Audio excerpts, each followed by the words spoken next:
When I was a child, my parents always told me one rule that stood above all others.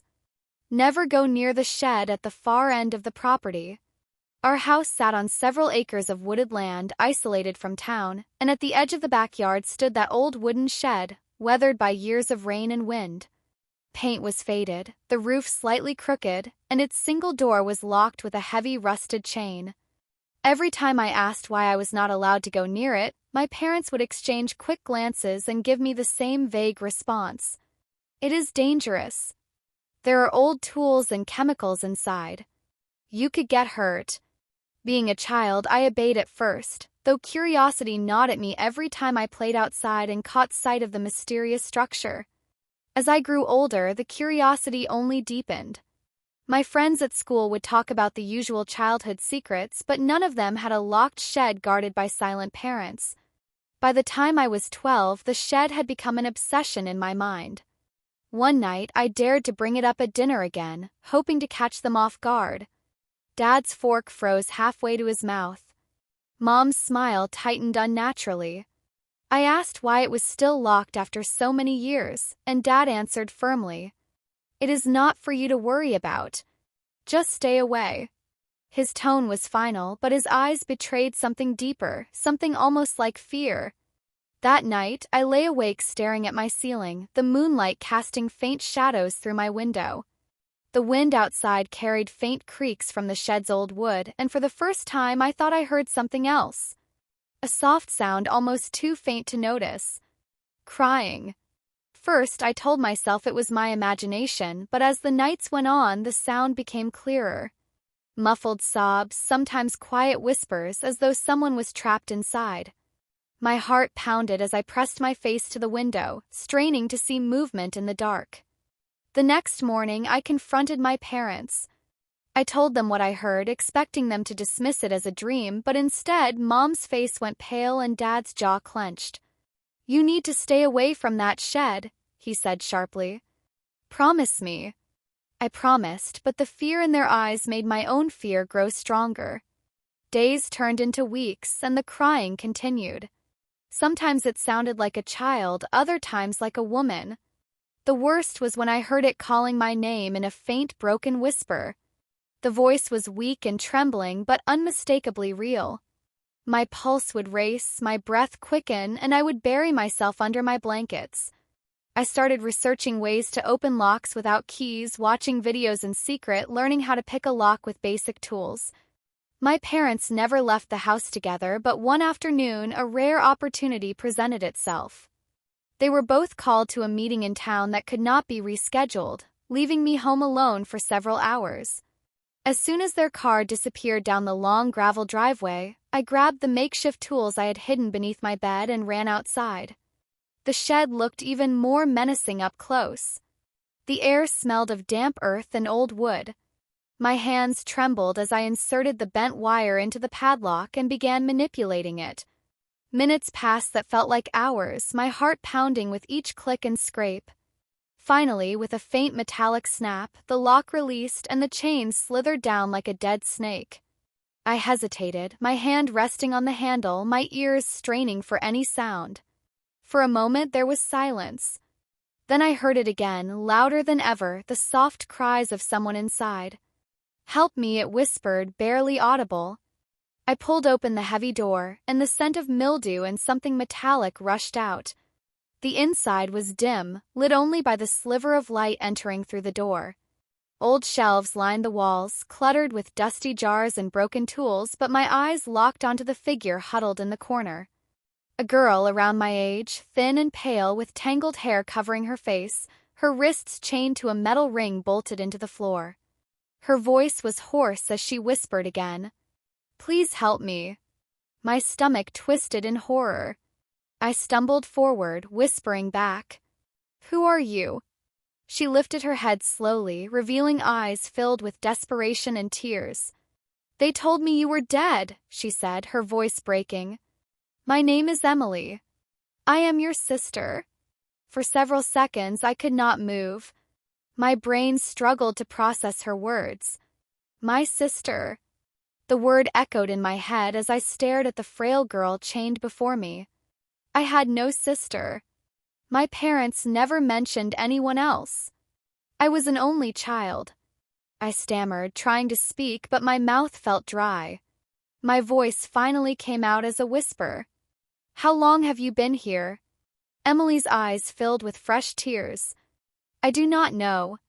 A long time. Since I was little. They said you were gone. That you died. My knees felt weak as I knelt beside her, inspecting the chain that held her in place. Thick iron links secured by an old padlock bolted into the concrete floor. I could see marks on her wrists, raw and red from struggling against the restraints. My mind spun with 1,000 questions, but there was no time. My parents would be back soon.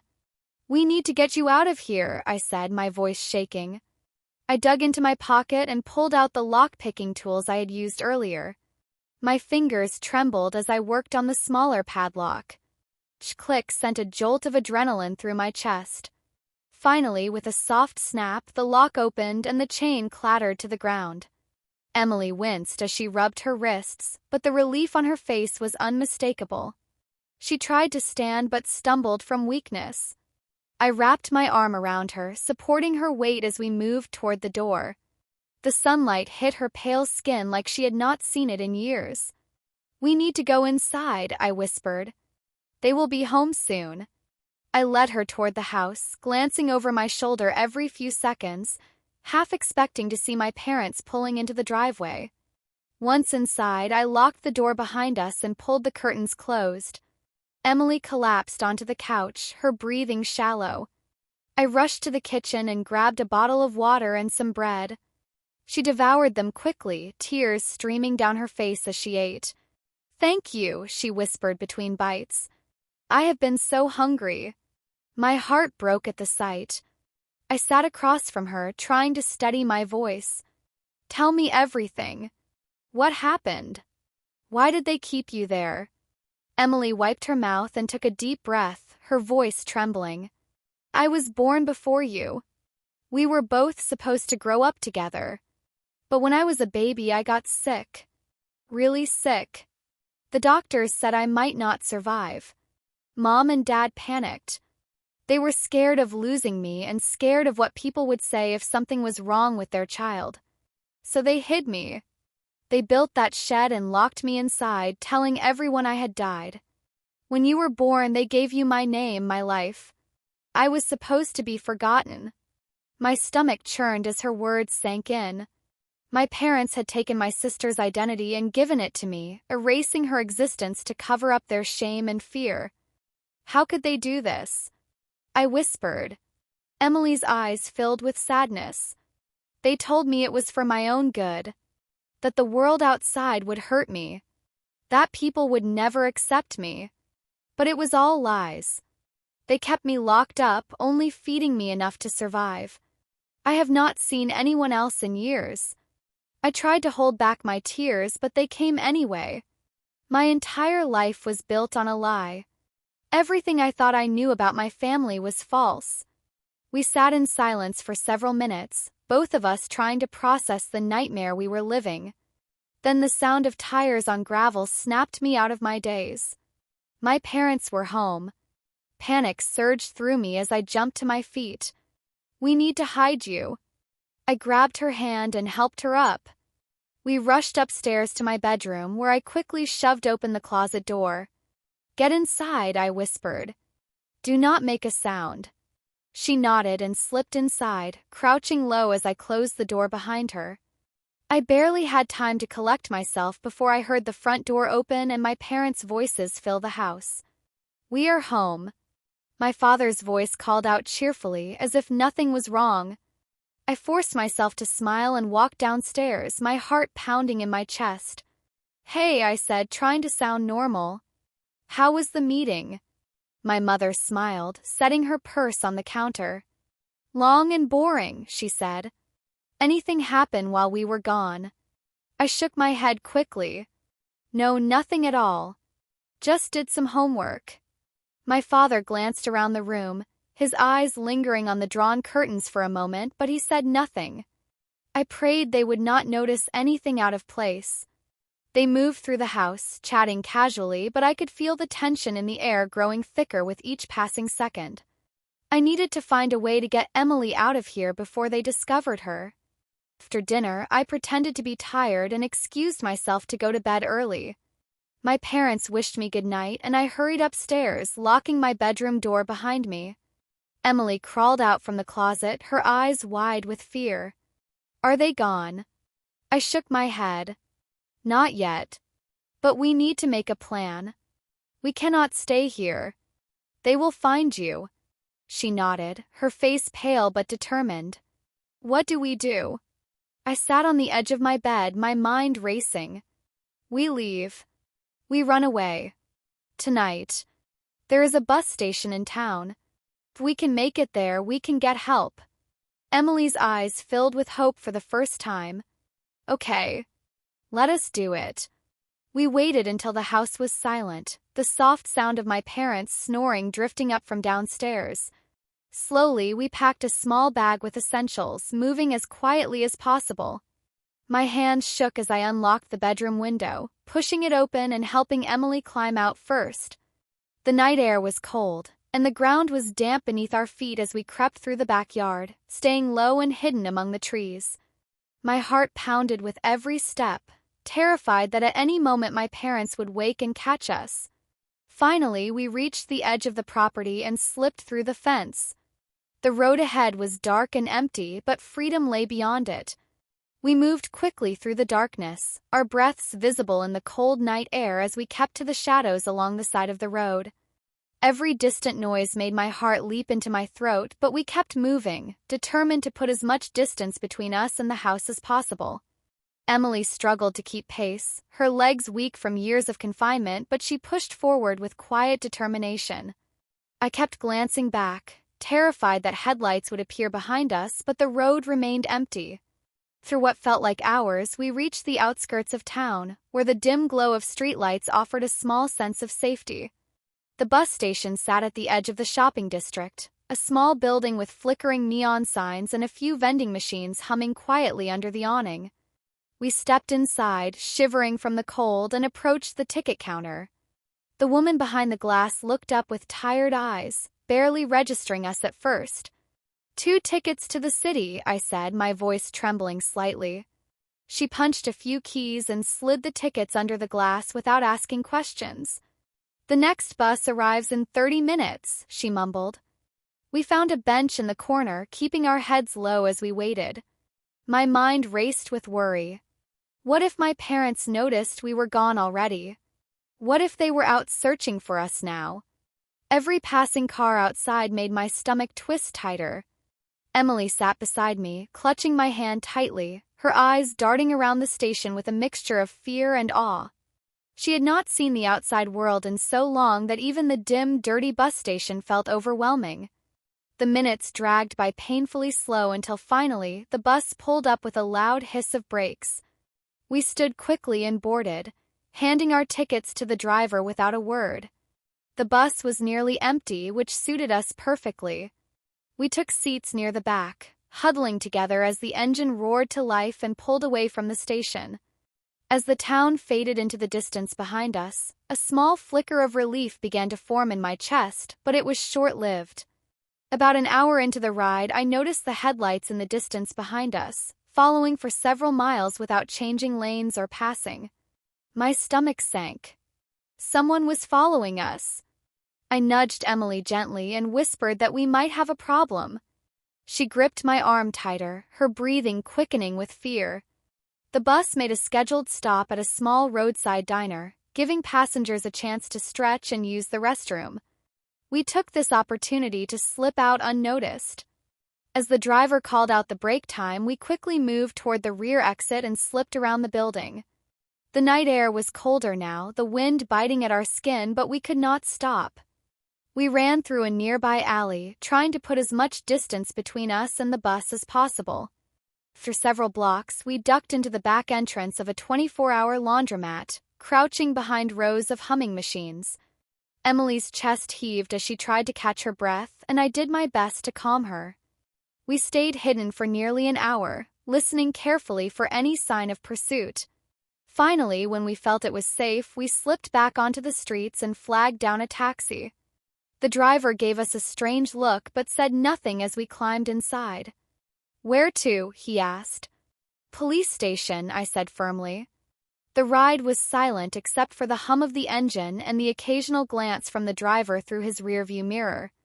My mind raced as we approached the station. Would the police believe our story? Would they help us? As we pulled up to the station's entrance, I paid the driver and helped Emily out of the car. The building loomed before us, a beacon of hope in the otherwise terrifying night.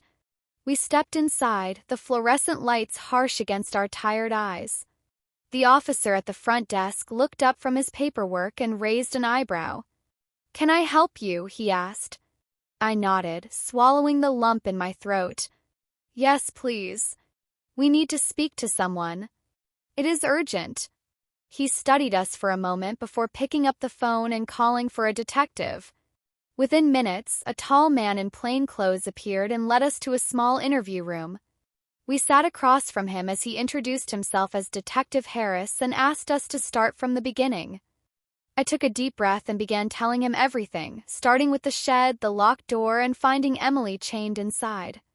As I spoke, Emily nodded, adding details where she could.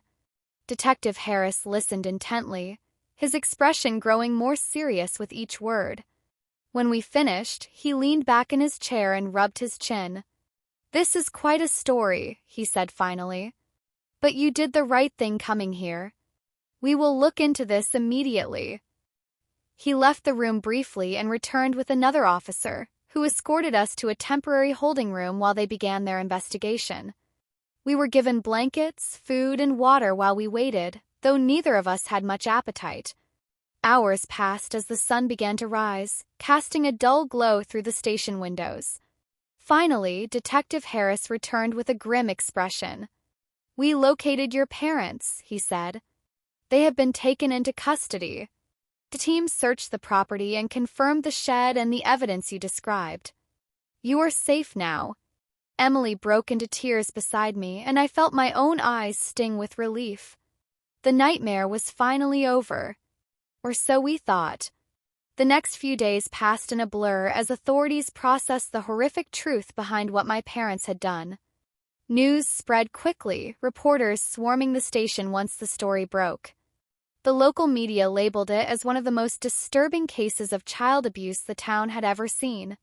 The images of the locked shed, the rusted chains, and the makeshift prison Emily had been kept in for so many years plastered every television screen and news headline.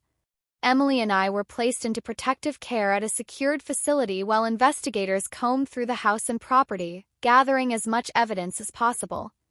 Doctors examined Emily, documenting the extent of her malnutrition, muscle atrophy, and psychological trauma. Every diagnosis brought fresh waves of anger inside me at how long my parents had gotten away with hiding her existence. Therapists were assigned to both of us, though Emily struggled more with the sessions. She had spent so long in isolation that speaking openly was difficult, but slowly she began to trust the few people around her. I stayed by her side through every appointment, refusing to let her face any part of this nightmare alone. My parents faced multiple charges, including child abuse, kidnapping, unlawful imprisonment, and numerous counts of neglect and endangerment. Their court hearings were scheduled quickly due to the overwhelming evidence. I was required to testify, something I dreaded but knew was necessary. Courtroom was packed the day of the trial. My parents sat at the defense table, both looking smaller than I remembered. My mother avoided eye contact entirely while my father stared ahead, his expression empty and cold. Prosecutor laid out the entire case, starting from the moment Emily was born. Hospital records confirmed that my mother had given birth to twins, a fact they concealed by reporting Emily's death shortly after delivery. The shed was built when Emily was still a toddler, hidden behind years of lies and carefully managed appearances. Witnesses testified, including doctors who detailed Emily's condition and experts who described the psychological damage inflicted by years of captivity. When it was my turn to take the stand, my legs shook as I approached the witness box. The judge offered a kind nod, encouraging me to take my time. I told the court everything, from my first childhood memories of being warned never to approach the shed to the night I finally opened the door and found Emily chained inside. I described the fear, the confusion, and the betrayal that came with every discovery afterward. My voice trembled as I spoke, but I refused to break. This was for Emily. The defense tried to argue mental illness and extreme parental fear, suggesting my parents had acted out of misguided protection rather than malice. But the evidence was undeniable. Photos of the conditions Emily was kept in silenced any defense their lawyer attempted.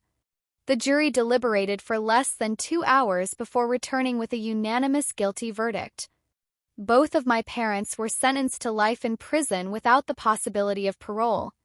The relief that washed over me when the verdict was read was indescribable.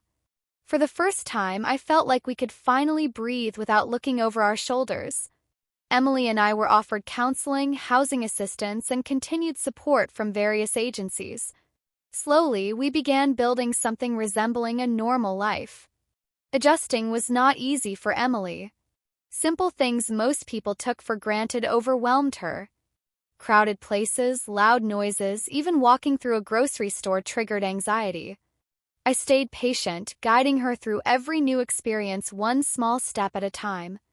We enrolled her in specialized programs to help her catch up academically. Though she had never attended school, Emily proved to be bright and eager to learn. Within months, she made incredible progress, devouring books and excelling in her studies.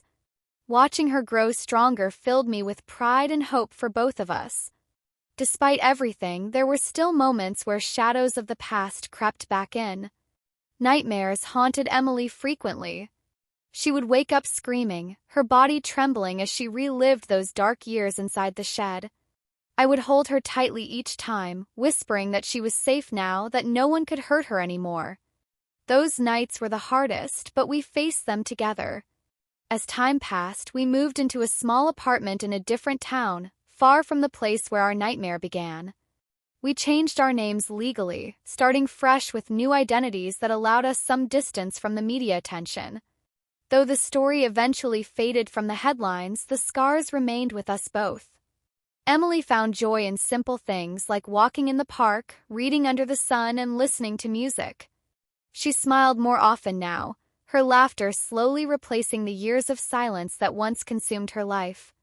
I watched her transform from a frightened girl into a strong young woman determined to reclaim the years stolen from her. Our bond grew unbreakable, forged through pain but strengthened by resilience. We made a promise to each other that no matter what the future held, we would face it together, always protecting one another. For the first time in our lives, we were free. Months passed, and though the world moved on from our story, the weight of what had happened still lingered within us like a shadow that refused to leave completely. The media frenzy faded, eventually replaced by new headlines and scandals, but the scars carved into our lives remained beneath the surface, invisible to outsiders but impossible for us to forget. Emily continued her therapy sessions, bravely confronting the years of trauma she had endured. Each appointment brought small victories, though. Some days were harder than others. Simple moments like walking into a crowded store or sitting through a noisy classroom still triggered waves of anxiety, but her determination never wavered. She pushed forward day after day, reclaiming pieces of her life that had once been stolen from her. I watched with pride as she tackled challenges that would break most adults. Her resilience was extraordinary. She made friends slowly, cautiously, trusting only a few at first, but eventually building meaningful connections with kids her age. For the first time in her life, she experienced what it meant to have classmates to laugh with and teachers who cared for her progress. Despite everything she had endured, her mind was sharp and eager to learn. She excelled in reading, mathematics, and science, often surprising her teachers with how quickly she absorbed new information. They praised her curiosity, her hunger for knowledge, and her strong spirit. I knew she was determined to make up for all the years lost in that dark shed. We kept our distance from the past, changing our names, moving to a new town where no one knew our history. The state provided support, helping us find housing and ensuring Emily continued receiving the care she needed. Our new community welcomed us without suspicion, allowing us the space to start fresh. Neighbors smiled and waved as we settled into our quiet apartment building, giving us the privacy we so desperately needed. Though we rarely spoke of the past, its presence was always there lingering in the background during sleepless nights or moments of sudden panic when a sound or smell would trigger a memory that neither of us wanted to face. Sometimes Emily would wake up screaming, trapped once again in the nightmare of the shed, her cries piercing the silence of the night. I would rush to her room, holding her tightly, whispering softly, reminding her that she was safe, that no one would ever lock her away again. She would cling to me, her tears soaking my shirt until the terror. Past those nights were the hardest, but each time she grew stronger, facing the darkness head-on and refusing to let it consume her completely. Therapy taught her coping mechanisms, ways to ground herself when the panic threatened to overwhelm her, breathing exercises, visualization techniques, and slowly these tools began to give her power over the fear that once controlled her. I too sought therapy, learning how to navigate the overwhelming guilt that haunted me, guilt for not discovering the truth. Sooner, guilt for living a life built on lies while my sister suffered in silence mere yards away. Our counselor reminded me gently that I was also a victim, that the lies had been designed to fool me as much as the rest of the world, but the guilt remained stubborn, refusing to release its grip entirely. Over time, Emily expressed interest in sharing her story, not for attention or sympathy, but as a way to help others who might be suffering in silence. She wanted to become an advocate for children trapped in abusive situations. Her courage inspired me, and together we met with organizations dedicated to protecting vulnerable children. Emily spoke at small events at first, then larger conferences, telling her story with a strength that amazed everyone in the room. She spoke not as a victim but as a survivor, determined to prevent others from enduring what she had endured. Her words carried weight, resonating deeply with audiences who listened with tears in their eyes. People approached her after every event, thanking her for her bravery, for giving them hope, for giving their own children a voice. Through her advocacy, Emily found healing. Each speech, each conversation allowed her to reclaim control over her narrative, transforming her pain into something powerful and meaningful. She refused to be defined by the years spent in captivity, choosing instead to build a future filled with purpose and hope. Eventually, Emily's efforts caught national attention. She was invited to speak at major conferences. Her story featured in documentaries aimed at raising awareness for child abuse prevention. Laws were proposed inspired by her experience, pushing for stricter oversight and better resources for children at risk. Through it all, we remained grounded, always returning home to the quiet apartment where we found comfort in our simple daily routines: dinners together, long walks in the park, movie nights filled with laughter and quiet moments of reflection that reminded us how far we had come. One evening, while watching the sunset from our balcony, Emily turned to me, her eyes filled with gratitude and determination. "We survived," she whispered. "We made it through the worst." I smiled, pulling her into a hug. "We did, and we always will, no matter what happens from this point forward. We face it together." Her smile widened as she rested her head on my shoulder, and for the first time in a long time I felt peace, real peace, knowing that though the road had been long and painful, we had finally reached a place where the past no longer controlled us, where the chains that once bound her were now broken forever. And though the scars would never fully fade, they no longer defined who we were. Instead, they served as a reminder of our strength, our resilience, and our unbreakable bond as siblings who had fought through unimaginable darkness and emerged into the light hand in hand, ready to embrace whatever the future held with courage and hope.